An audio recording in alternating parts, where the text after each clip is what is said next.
What's up, tribe? How you guys doing?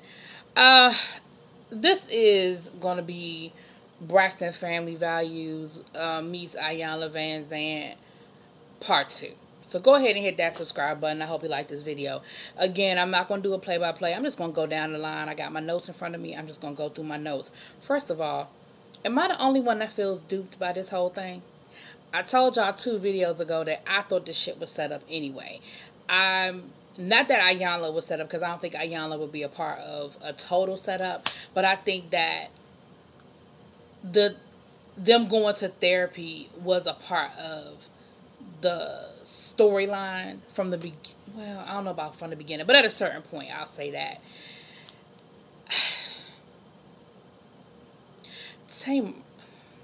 First of all, let me apologize for last week's video, because I tried to defend Tamar, and people were in my comments trying to tell me no, nope, we ain't defending it, she was wrong. And I was like, but I think production prompt might have played around to create the drama.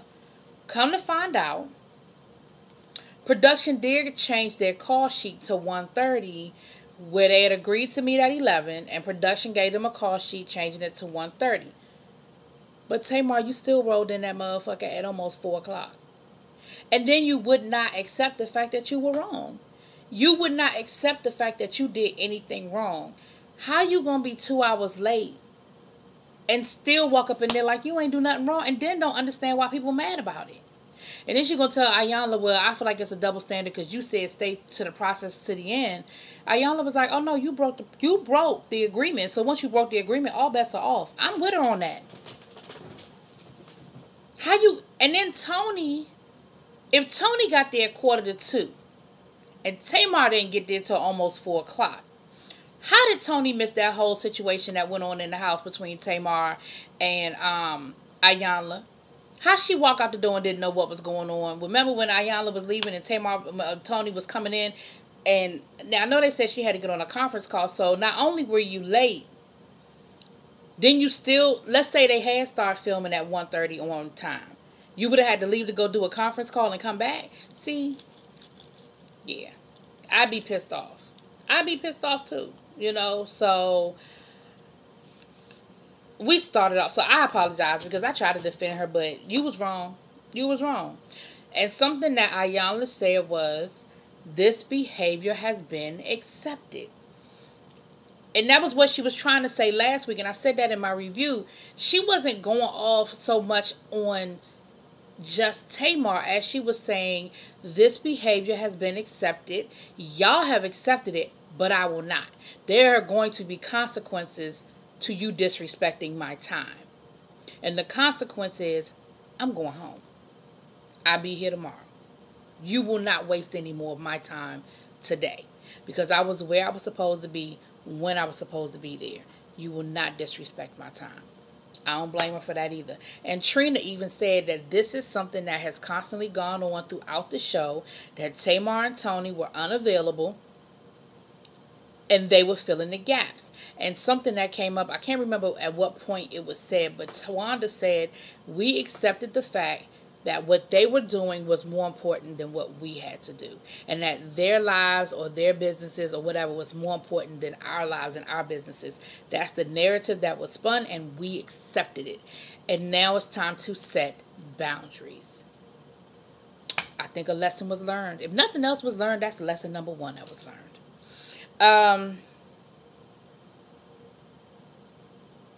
Okay, I'm just going through my notes. Tamar came in there pissed off. She had checked out of the process from the beginning. And she was disrespectful from the word go. Rolling her head the whole time.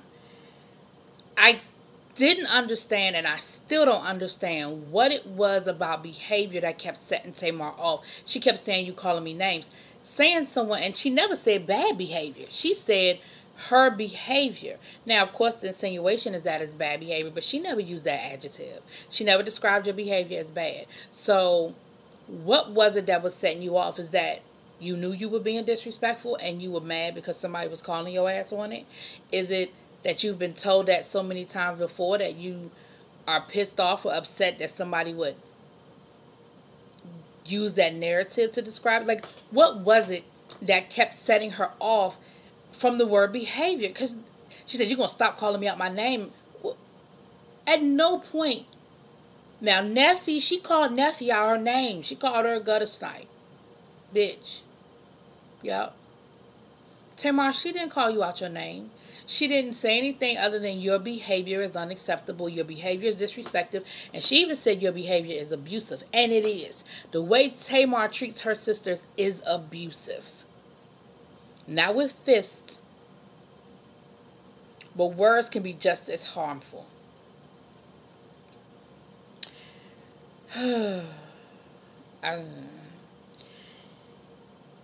Tamar walked out. She said she had to go take a break. She had to get herself together. She went, sat in the car.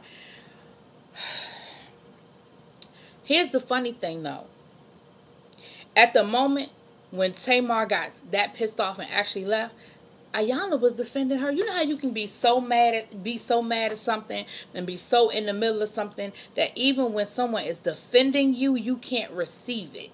Iyanla was defending you. She was telling everybody else, Tamar, you abandoned her, and that's where this anger, or some of this anger, is coming from. She said that. She said, you left Tamar alone. You left her abandoned. You left her by herself because you guys went out and did your own thing in the midst of the divorce while Daddy was checked out because he was working. Remember, he met his new wife / mistress. Well, she was the mistress first, then she became the wife. Remember, he met her at work. If y'all remember when they had that conversation a few seasons ago. So, Miss Rhonda, I think is his new wife's name. They call her Miss Rhonda. He met her at work. So, while this was going on, Tamar said he would leave before 5 or 6 o'clock in the morning, wouldn't come home until midnight. Maybe he wasn't at work all that time. I'm just saying. So Tamar, in that moment, she was trying to help the sisters see where they possibly could have hurt you and understand where some of the anger is coming from you. You couldn't even receive it. You were so caught up in being mad and so caught up in having an attitude, you didn't even hear that she was on your side. Child. So while that was going on, while Tamar was having her tantrum out in the SUV, Iyanla talked to you could tell some of the conversations had happened the first day because you could tell by their outfits, and some of the conversations happened on the third day. But basically, when she talked to the parents alone, I think that was a very honest conversation. And when she asked Evelyn, we found out they got married when they were 17. She said, he was my first love and he was my best friend. And Iyanla said, do you still have feelings for him? Are you still in love with him? And she said, no. She said, to me, my husband is dead. His face, you should have seen his face. He was like, what? And I understand what she was saying, that she had to basically tell herself that the man she was in love with, the man that she married, the man that she gave her life to, he was no longer here. She said, this man, I don't know him. This isn't my husband. This isn't my best friend. This isn't who I married. I don't know this person. And I understood what she was saying. And I'm sure everybody understood what she was saying. And I'm sure that she had to tell herself that to process the pain, to say, the man that I married could not possibly have hurt me this way. My best friend, my first love, the person that I've been in love with since I was 17 years old, that I had, they had 5 or 6 kids, could not possibly hurt me this way. And so Iyanla said, do you want to get to know him? She said, no, I don't. Don't want to know this man. I said, well, all right, Miss Evelyn. And what she got out of it was, I was wrong for putting my children in the middle of my divorce. She said, I didn't realize I was doing it at the time, but I was wrong anyway. I did it and I was wrong. Respect, Miss Evelyn. You didn't want to do this process either, but you got something out of it. Because I don't know if she had fully accepted that. I'm sure she knew. But I don't know if she fully accepted how detrimental it was for her to put her children in. And she says later on, not only did she put her children in the middle of her divorce, she said, and I'm too involved in my children's lives now. Perhaps.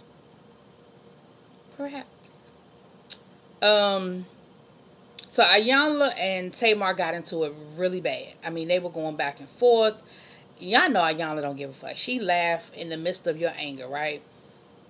But what she did say was, this is what's acceptable. Y'all just gonna let her do this. This is what she and Tawanda tried to talk to. Like, people did try to say, but nobody really called her on her shit until Miss Evelyn. Miss Evelyn said enough. She raised her voice and she said enough. She said, Tamar, you will not disrespect this woman. Oh, so she get to disrespect me? She said, that's your elder. You will respect her. That's not how you were raised. She said, you don't have to like what she's saying, but you don't get to disrespect her. And Tamar got ready to say something else. Evelyn said, I said that's enough. And Tamar got ready to, she said, go ahead, say one more thing, and I got you. I said, oh, she gonna whip her ass on TV. Because I do believe if Tamar had fixed them lips to say one more thing, I think Miss Evelyn might have raised her hand. And I mean that. That's how mad. She looked like she was mad. And I think she was more embarrassed than anything because she was taking it personally. Because first thing out of her mouth was, you weren't raised this way. You can be mad. You can not like what's going on right now, but you will not be disrespectful because that is not how we raised you. I said, okay, Miss Evelyn. Go on, Miss Evelyn. They talked to Tracy and Miss Iyanla. Iyanla asked her, I guess I should, if I was face to face with her, I would say Miss Iyanla, because that's how I was raised. I wouldn't call that woman Iyanla, but for the purposes of this, Iyanla. She asked Tracy, well, why did you go to work? Why did you go to work that day? And Tracy said, I made a commitment. She said, that's my job. I made a commitment. She said, and if you don't go to work, you don't get paid. I really think a lot of this came down to money. I do. I don't know what Tracy's financial situation is. However, she wanted her check. She wanted to get paid. She said, you don't negotiate in the middle of something. You negotiate at the beginning. And once we signed that contract, we made a commitment. She said, and that's just how I felt. Now, something that Iyanla brought up when she was talking to Trina and Tawanda was, Tamar gets to do a spinoff show with Vince. Tony gets to go on tour and do movies. Why doesn't Tracy get to stay on the show? Now, I don't think that's, I see her point, but I don't think that was an accurate analogy or comparison, because the difference was, it was communicated to them that these things were going to happen. The sisters maintained that Tracy didn't communicate that she was going to go on the show. Now, Tracy said she did. She said that's a lie. She said, the last conversation, I told y'all that I wasn't doing it. And I believe Tracy. I believe she said it. But I do believe she agreed to do it at first and then changed her mind. That's what I believe happened. Then we found out whose idea was it to do the walkout? Tamar's.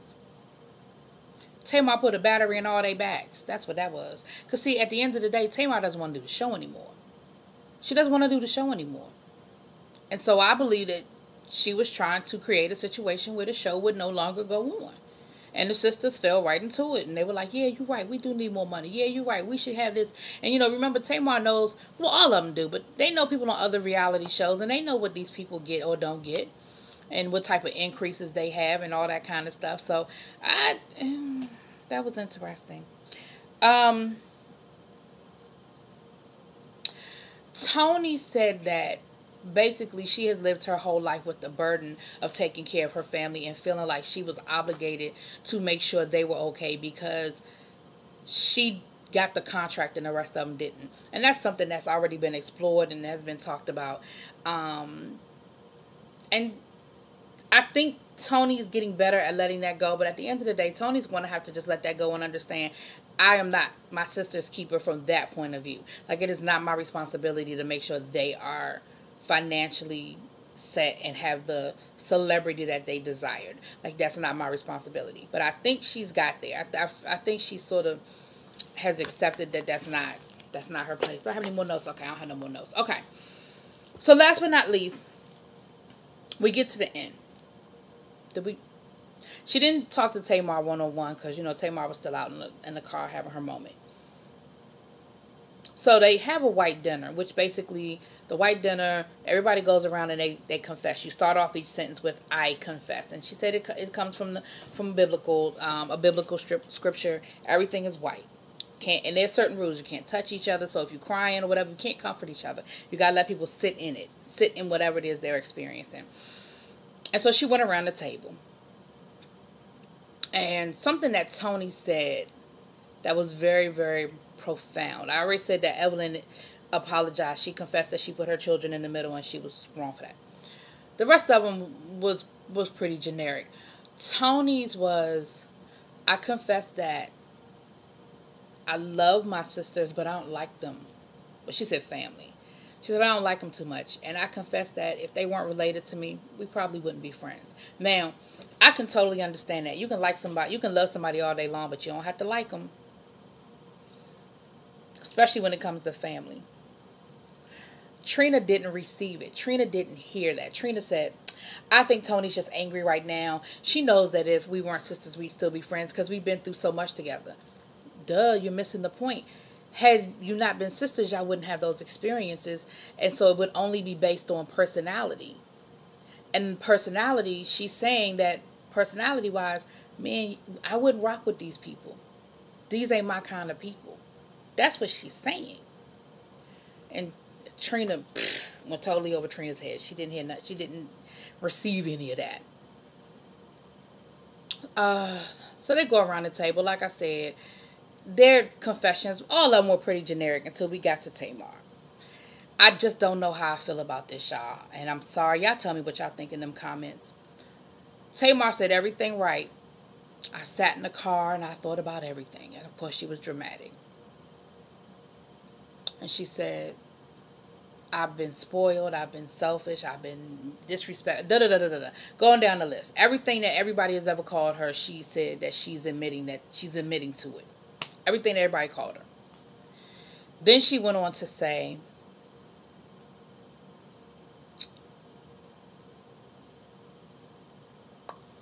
that she went around the room and asked everybody for their forgiveness, and she's boo-hooing and she's crying.